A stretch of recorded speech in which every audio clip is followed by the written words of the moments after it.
Man, oh man, what an interesting day. I have an update for you guys. What's up? It's Ricky with Tactical Solutions. Hope that you guys are all having an amazing Thursday.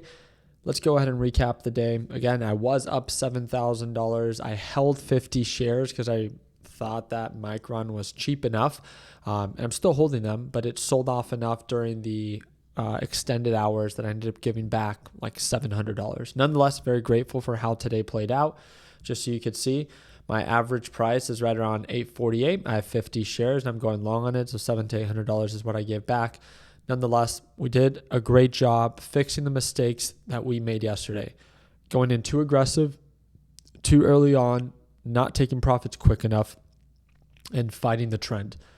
Now, again, I'm okay with holding the 50 shares. I know technically speaking, Micron is still bearish, but it's oversold enough. I'm willing to take the risk. I think the ratio still makes sense. And to make matters even worse, I actually bought the dip on Netflix, and I actually bought it a little bit more than what I probably should have, but I just found it to be so attractive. At least now I ended up losing $1,000, but my average purchase price, in my opinion, is very good. It's right around $68.10. I'm excited for this one. I'm excited to see how markets trade tomorrow. It's not that it has to recover soon, right? If you actually see what and how it reported earnings. It did beat earnings expectation for EPS, but revenue was missed. It's down 35% quarter over quarter. Fundamentally speaking, it's still undervalued, but technically speaking, price momentum is terrible. It's incredibly bearish. And if you look at this again, if you're a beginner, I would stay away. Like it is a very bearish stock, consistent lower lows, lower highs. It just made new 52-week lows with a big leg down. It's down 8.9%. I want to see what happens tomorrow. And because of that, I wanted to have some skin in the game. Just because I'm willing to take the risk does not mean that you need to. Again, I've shared my good trades and I want to share my bad trades with you guys. And we'll see how this one plays out tomorrow. With that being said, let me update you guys on some news.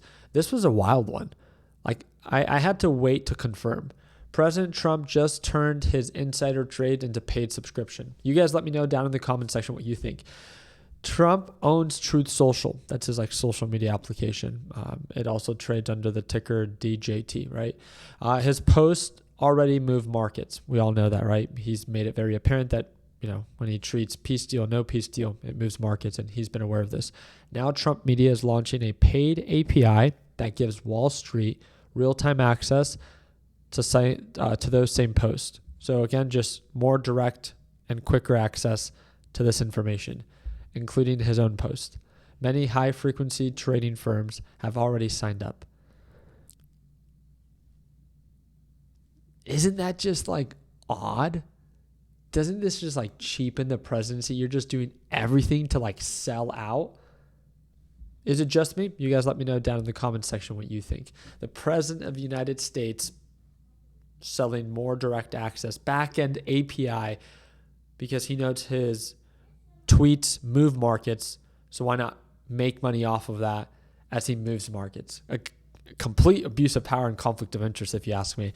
Markets were trading lower. It looks like something is actually happening right now. If we pay attention to the NASDAQ market, a really nice uptick for the past 10, 15 minutes, and also Micron, a really nice push. We'll see if that actually carries into tomorrow. I want to remind you, we've been on a consistent downturn for a lot of these semiconductor stocks. You could see Micron is currently down 33% from previous all-time highs. SanDisk from 2380 is down 35%. All of them, semiconductors, memory chip stocks, got hit really hard. With that being said, it's not the only thing that got hit really hard. The U.S. has struck a key Iranian road bridge, which is, again, one of the threats that the U.S. has made, right?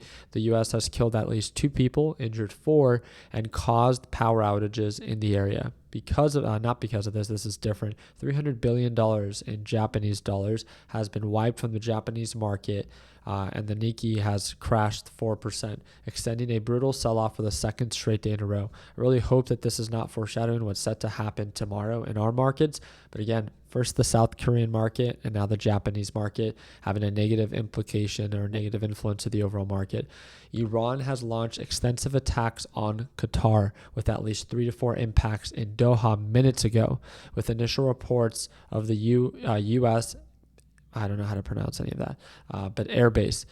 Simultaneously, Iranian retaliation is ongoing along the Gulf Coast countries, with explosions heard in Bahrain, Jordan, Kuwait, and Iraq.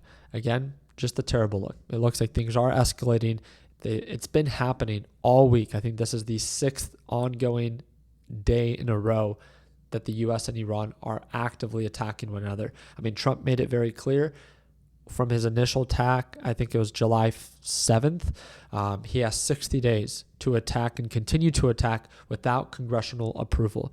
I really do believe at this point it looks like he's going to try to take advantage of it. So we'll see how things follow. Again, we talked about Netflix. We talked about what it reported, and I'm excited to see what follows tomorrow. You guys let me know down in the comments section, what is your approach going into tomorrow, Friday? Are you going to stay cash because you're kind of uncertain? There's nothing wrong with that, right? Are you willing to buy the dip on some of these semiconductor or memory chip stocks because you think that they're so oversold, 30 to 40% of a sell-off, that you want to buy now in case of a potential recovery? Or do you think more selling pressure is going to happen? Are we going to just short a lot of these semi and memory chip stocks because direction is so favorable, at least for this past week, for the bears? Again, they've sold off like 5% today. They sold off like 10% yesterday. That's 2 very favorable days, right? So you guys let me know down in the comment section what you plan to do.